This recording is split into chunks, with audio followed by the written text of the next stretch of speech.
Next up, the topic, race in America.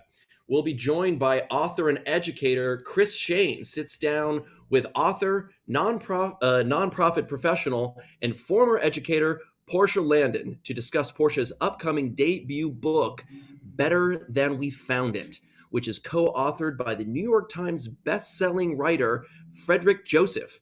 Porsche will share how her new book aims to educate young adults on societal issues, current events, and how to have a more positive impact on the world. Please help me welcome Porsche Landon and Kryss Shane. Thank you so much for that warm introduction, Hunter. How's it going, Porsche? Great. It's going good. You know, summer is here. It's hot in New York City. And we're just enjoying that, I guess. It was a long COVID winter. Now we got some vaccines around. So we're happy over here. Yay. So you're talking about hot things, which means I've got to bring up the new book that's coming. I know it's not out to be in my hands yet, but how can I get it when it comes out and what's in it? I've got to know. I love that you asked. So I know that I sent you over a link before. So there is Huh? That's going to go right into the chat. So everyone will have access to there we go. Find out. But I can't wait. I have to know right now. Tell me all the stuff. Perfect. So let me give a quick introduction about myself. So I am a former educator. I have taught in 3 different countries, and my passion for teaching really goes for my passion to educate others and make those personal connections, which makes sense why I've also worked in nonprofit for most of my career, because when I get passionate about things, I really want to have these conversations. I really want to do what I can to help. And so my partner and I, Frederick Joseph, who is the co-author of the book, decided that it would be perfect for us to come together and write a book, Better Than We Found It, Conversations to Help Save the World. So in this book, we are discussing a myriad of topics, anywhere from healthcare reform to gun violence to environmentalism to the prison industrial complex, wealth and poverty in America. So just an array of subjects where we can kind of shed a little bit of light onto different people's experience, marginalized people's experience, and what we need to do to make the world more equitable, safer, and just a better place for the future. So basically, the point of the book is, you'll have to forgive me for this one, to leave the world better than we found it. Leave the world better than we found it. And it's a little more fun than that. So I'll tell you a little bit. We get to tell some personal stories. Frederick, he had a prior book called The Black Friend, which you should also go buy and plug that. A great book because it really goes through a lot of personal stories about himself and his experience growing up with experiences around race. And so this is a little bit broader in the topics that I mentioned, but we get to talk about ourselves, my direct experiences, and then we go into having some conversations with some really amazing people. I mean, we do an interview with Elizabeth Warren on education. Senator Warren obviously has a huge platform on education and some really great ideas around how we can improve that in the US.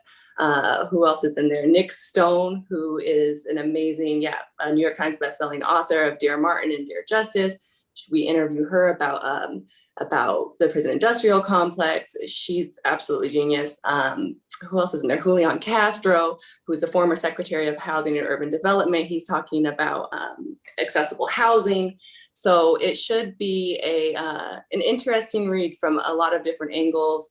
A lot of things, if you consider yourself progressive or want to understand how we can be more progressive, it's good for that. I love it. I think one of the things that happens so often is that people who feel like they're already allies or activists feel like once you get there, you're there, and it's sort of like a destination that you get there and you just sort of like unpack and hang out forever. And I have found that even though I have now written 2 books on LGBT plus inclusion, I get so excited about the things I don't know, because it means each thing I learn, I get to add to that with the next thing. So I can read Frederick Joseph's, his own book, and then move into how that ties in. I found as I was writing my second one, I was hearing a bit of his voice from his reading as I was also thinking about how to write. And I know we've sort of traded books, and mine were coming out as y'all were working on this one. And it sort of, I think, weaves together to create really a sort of tapestry of wherever you are now, start here. If you think you're super far along, and maybe you are, start where we are. If you think you're super far along, sometimes what happens is the books that you read clue you into the fact that you might be super far amongst your group of friends, but you might not be up to where you should be or where the world needs you to be. So, you know, it's still getting ready to be at pre-order. So I'm just going to keep dropping it because I get to be one of the first to say it. When you're not sure where you're at and your goal is to leave the world better than you found it, these are good places to start. I'm finding that one of the sort of cool things when we talk about all these different topics in your book and LGBT plus inclusion in a variety of platforms, my first book is on education, the second in businesses, is really that of all the differences amongst us, the biggest sort of commonality is the difference between the rich people experience and the not so rich or the poor experience. What have you found as you've looked at all these sort of different ideas has really been so impactful about the experience of somebody who doesn't have any money, even if they're in all sorts of different demographics? Yeah, no, that's super relevant. I mean, look, there's people who are white men who experience poverty, right? And we just know that it's not the same as a systemic oppression of people who don't have the access to gain wealth almost ever. I mean, if we look at even just the wealth gap between Black women in America and Latino women in America, or Latinx women in America, rather, sorry, and trans women in America. So all these intersections are super important when we're looking at something like wealth and poverty, because there's ways that we can lift people out. I mean, I think this is really the root of it. The reason why I love your books rather, is because it gives me ideas on how I can practically be, you know, helping the situation, not just learning, but actually be helping to understand things in a nuanced way. And so, so when we're having these discussions, I think it's really important. I think we were having this discussion before one time about intersectionality and acknowledging the different things that we need to dismantle in order to dismantle, you know, some big picture things. So the wealth gap in America is only widening, and it's absolutely terrible because a lot of people can't understand how that affects people who aren't even born yet, right? Because these things are so historical, because of the legacy of slavery, because of the transphobia and homophobia that is so deeply rooted in our culture as Americans. There are people who aren't even born yet who will never have access to simple things, something that is intersectional, like clean water. You know, if you don't have the wealth or the power to be able to even live in a place that provides clean water, and you get forgotten and nobody cares about you because the community is Black, or because the homeless population or community rather is not one that's in a priority, or people feel like that's relatable to them, so they don't get regular access that we would consider just something that we take for granted, right? Being able to walk into a health clinic. So all of these things are super intersectional. And I think that is something that we definitely address throughout the book, and that I love that you consistently address, is that people don't exist, you know, in a bubble. They have these different intersections. And so when we talk about wealth and when we talk about poverty, all of these things become super pertinent, right? So the experience of someone who is poor in America, depending on their identity, is completely different. I mean, even I'm fair skinned, and my partner is Black, and he's darker than me. And it doesn't matter who has money or doesn't have money. When we're going to look at homes, how I get treated is different than how he gets treated. Although I also have the intersection of being a woman, so then maybe I get treated differently, but all these things are super important. So we can't just talk about one thing isolated. We can't just talk about poverty and wealth. And we can't just talk about race, and we can't just talk about gender identity. All of these things intersect to create, you know, everybody's different world experience. I think there's so much, we could spend hours or even an entire conference unpacking just this conversation. I find that often I get really angry when I read things about, Jeff Bezos doesn't have to pay taxes and all the money he has and all the things he could do with it. And why isn't he doing all these things? And I think that's probably fair to feel, but it can also make it really easy for me to feel like I don't have Jeff Bezos money. So I get that the stuff you're saying is like, important stuff, but also I don't have Jeff Bezos money, so I can hear it and then go about my day. But I think it's as crucial as we push our government to, put in these taxes for the wealthiest of the wealthy and what we do with that money, to think about the ways that we can use whatever access we have, whether it's money if we have it, or time or knowledge, to find ways to help undermine some of these systemic issues. Have you found some ways, or a way that you want to share with us that's not expensive but can be helpful? Oh, 100%. The first thing that comes to my mind is I was sitting in a room. It was for one of the places I worked at in the past, and it was a room full of white people. I was the only Black person, actually, but I think I was the only person of color in general. And they were talking all this diversity, and we're going to be doing diversity. It's a thing. It's a thing to just toss around these words, especially, for business leaders. It's important to us to have diversity. So I'm looking around like, do I have to be the one to speak up, or this is making me feel kind of awkward now because of course I'm the Black woman in the room. But one of my colleagues jumped ahead of me and said, so what are you doing? I see that you have hiring initiatives, but I'm looking around. Do you have hiring initiatives for leadership? Because we need Black people. We need people of color in executive positions. We don't just need them in lower roles. And I was like, thank you. Like she wasn't a person of color, but she was being an ally. And that's what that means, is speaking up and having hard conversations, especially when you see that there are people around who maybe don't have that same power to leverage. And so that can happen in the classroom. That can happen in a workplace where something you notice makes somebody uncomfortable and you raise it. I think there's been so many moments where I have walked into the workplace and been made to feel uncomfortable about my hairstyle. And I'm just like, I just want this workday to be over and move along with my life, especially when I was younger, not feeling empowered to speak up to my manager when they do something like touch my hair. But that would have meant a lot for anybody, especially, someone with a little bit more privilege, to speak up and say, no, that's what we're not doing. Or like, I'm going to contact HR on your behalf because this is like something that we're not going to stand for. It's uncomfortable for this person. And so that shows up in a lot of ways of,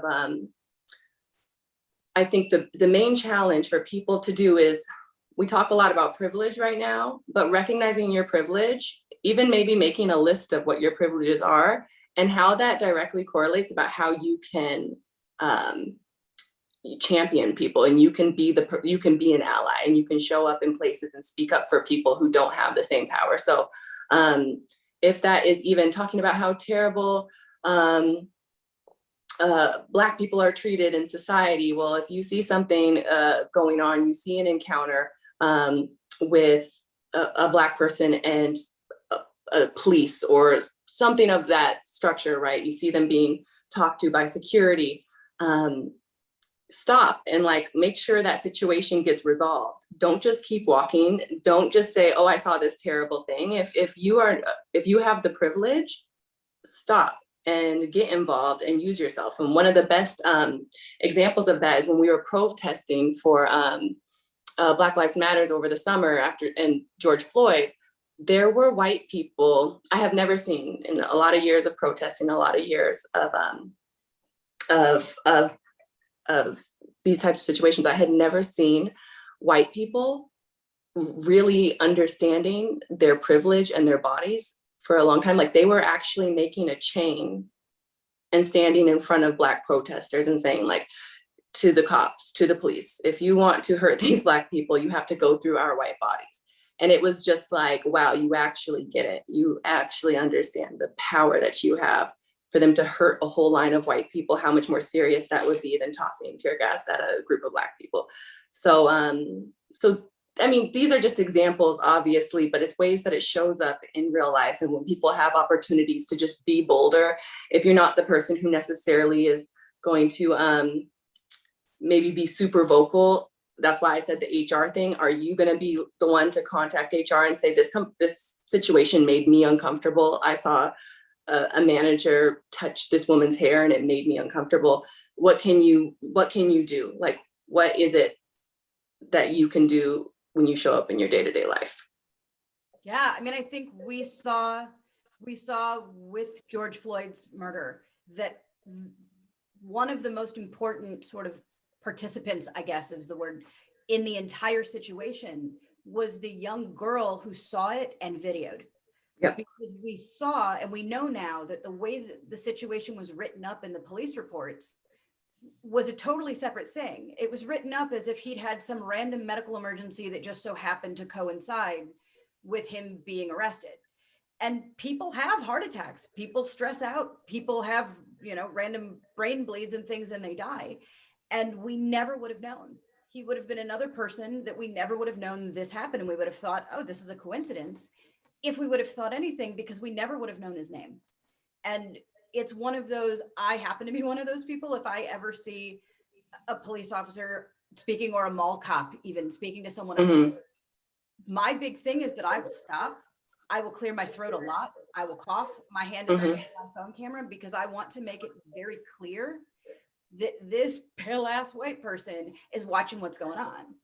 And I think there's a lot to be said also for my awareness that I happen to be a white, formally very well educated person with levels of respect in my field. So I would make a really great witness. Please don't do the things that I will have to go to court to say on a stand that you've done. It's not fun for me. Sometimes I got places to go. I don't want to stand for 5 minutes and watch something that might be no big deal at all. I don't know the situation. Maybe the person is potentially getting arrested because they've committed a crime. I don't assume they didn't, but I do know that the situation is scarier. And I do know that even if you committed a crime, you deserve to be able to be handcuffed and taken to the police department and show up there alive. And if you get handcuffed with blood on you, you shouldn't show up at the police department with blood on you either. And I think when we look at what can we do when we don't have money, or sometimes I think I don't have the resources of somebody else, and what am I supposed to do about that? Sometimes what I have in that minute is I have 5 minutes and a phone with a camera. And I have, sometimes it's like, look, I have a white face and I got eyes to watch. And it might be that nothing was ever going to happen. It might be that that's what stops something from happening. I'll never know. Maybe that person never knows. Maybe the cop knows. It's not an anti-cop thing. It's just awareness that when more people watch, safety happens. We know that statistically. We know that if any of those police officers standing at George Floyd in that moment would have spoken up, it probably would have stopped the whole thing. But a lot of why it continued was because they didn't speak up. They stood together and it let that bad thing happen. And that bad thing became horrific for an entire generation of people. I do think there will be conversations about where were you when on this situation. And I think for a lot of us, when we look at what can you do, I think about, I hate that we have to, but we're busy. We're busy, we're exhausted, we're overworked. My take on things sometimes is like, all right, cool, somebody needs my help with something, but I've got no time and I've got no money for it. And I'm exhausted, so I don't have much resources. One of my favorite things is just to use your social media. If you don't know what to say, or you're afraid to get it wrong, retweet or repost or I don't know, what's the verb for Instagram? Something. But like one of my favorite things is when I'm not the right person to speak and I'm learning, to share what I'm learning. So for example, Porsche's writing partner and partner Fred Joseph is vocal on social media and talks about the experience of being a Black man in America. I am not Black. I am not male identified. We both just live in America. So I can't speak to that. And it would not be right for me to just steal his words like they're my words, because don't steal from people. But all I've got to do is click the little button underneath that retweets it. Or I think Twitter now has like retweet with a quote or something like that, where you can put a comment on top of the retweet. Even if all I'm doing is clicking the little power fist symbol and retweeting it, I don't have to say anything. I don't have to know the words. It cost me no time and no money and no thought or effort, really. But it shows the people who follow me, who might be more white people because I'm a white person, that this isn't, it happens to Black people, so it's a Black issue. It's gotta be, it's happening to Black people, it's an all of us issue. I'm a big believer in the reality that Black people didn't create racism. It should never be the obligation of a Black person to survive and thrive in racism and also undo it. It's not fair and it's not realistic, which means it has to be the non-Black people who are doing that work. I believe the same thing for gay people, for trans people. Nobody's creating bigotry against themselves. So it's got to be the rest of us that are speaking up.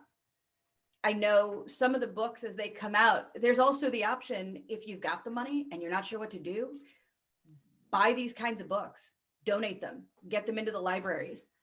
It's one of these, Porsche and I both have talked about our backgrounds in education. Schools should have copies of our books. If your school doesn't have them, get them for them. You know, if you're not sure what to do, pick things up on Audible, listen to it while you're running errands. You know, I don't know that I'm probably supposed to say this, my publisher wouldn't be thrilled, but I know people that get an Audible subscription to buy the book and then cancel it after the 30-day like free trial thing. It makes me no money. Don't really love that. Probably shouldn't say this, but it gets you the information and you don't really have to pay for it. But don't do that for Porsche's book, because I decided to say that about my own stuff. I'm not trying to get money out of your pocket, Porsche. Oh, no, I mean, I don't think that you are, but also it's relevant, you know, if people don't have access to, if it is inaccessible because of the money.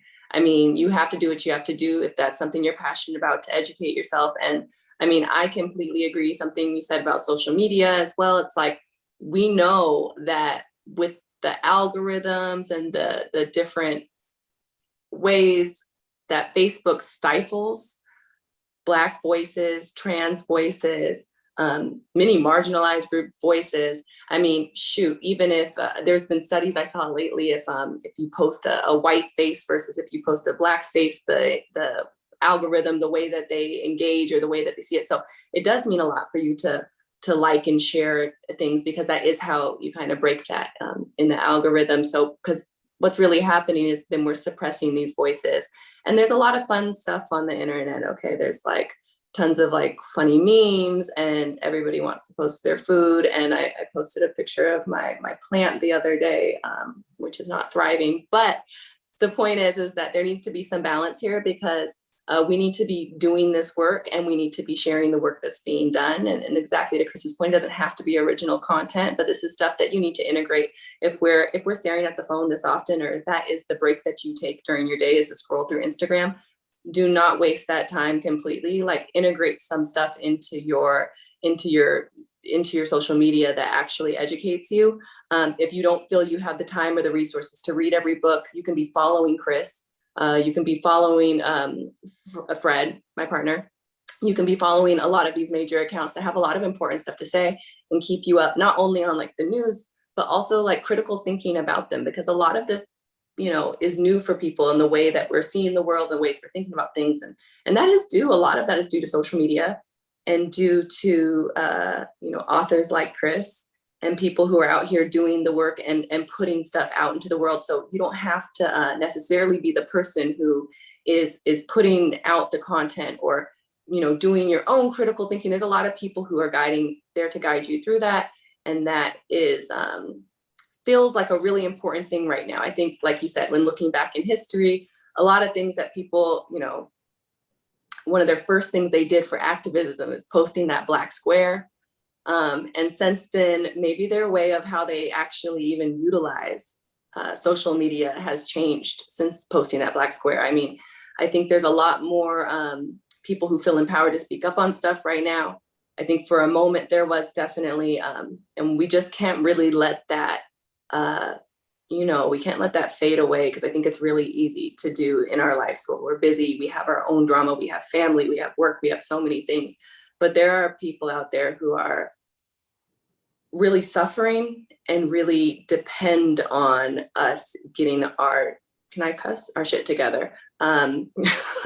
Because this is a whole new generation where, I mean, for me, there's no longer any excuse to be quiet on things. I'm sorry that your grandfather or your uncle is racist, a racist Trump supporter, when you go home for Thanksgiving and you have to go through that. No, I'm sorry for the people that they actually impact, and you need to speak up against that, and you don't need to be surrounding yourself around that if it's something that you say that you don't support.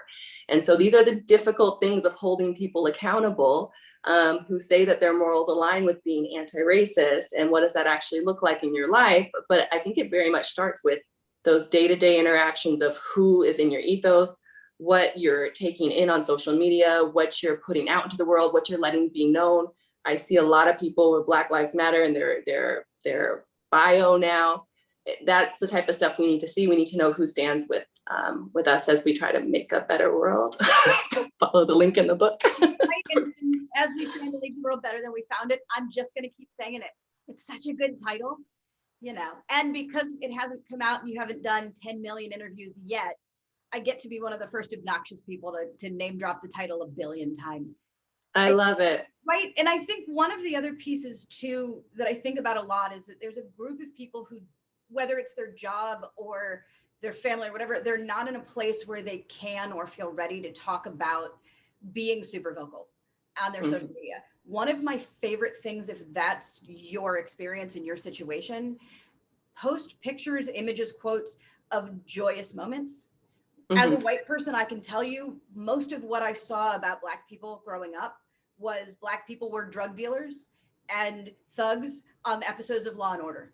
And they were victims of crimes and probably were the ones who committed the crimes on the TV shows. And when I see a lot of the news now, I see Black faces in who committed crimes, and I see Black faces in who has died or been murdered. And those are all super important. That's real life. Those things happen. But it's not good as a white person for me to only think of Black faces as criminal or victim. It's not helpful. It, without meaning to, makes my brain see every Black face as criminal or victim, which isn't useful to the tens of millions and billions of people who have darker complexions and are not criminals or victims. One of my favorite things is just to look for where are the moments you're seeing joy.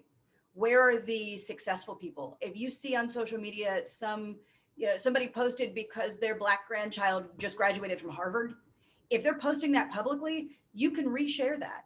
Let it be seen that Black faces aren't victims, they aren't criminals, they're also people who graduate from Harvard. When you see if you follow her partner, I think he's under Fred T. Joseph, pretty much. If you follow him, you will see these like right at the edge of almost obnoxiously posed modelly pictures of Fred and Portia and their dog. And it looks like one of those, you buy the picture frame and it's generic because it's a couple models who never met before. They're a legit thing, but they look like models and they're happy and they look at each other and they are not, this is not a Law and Order story. This is not, look at these people and the storyline is somebody's got domestic violence or drug charges. These are just people being happy, living their life. And the more that we're sharing those, the more we're sharing the stories of what it looks like for Black joy and gay joy and trans joy and joyous women when it's not just about bodies or skin colors, when it's not about what have you overcome and survived, but what do you get to thrive in, the better it is for all of us. And as we close out, I've got to say it one more time. When you do these sorts of things, it costs you no time and no money. And it means that you get to leave the world better than you found it. Thank you so much, Portia, for our hangout today. I know I love it. To tell us what's next. Thank you so much to Power to Fly. Welcome back, Hunter. Thanks again, Porsche. Thank you, everybody. Thank you, Kryss. Thank you, Hunter. And thank you, Power to Fly. Thank you, Kryss. Thank you, Porsche. You can get Porsche's book soon. The link is available in the chat. Better Than We Found It. I am very excited to read that. Thank you so much for that talk.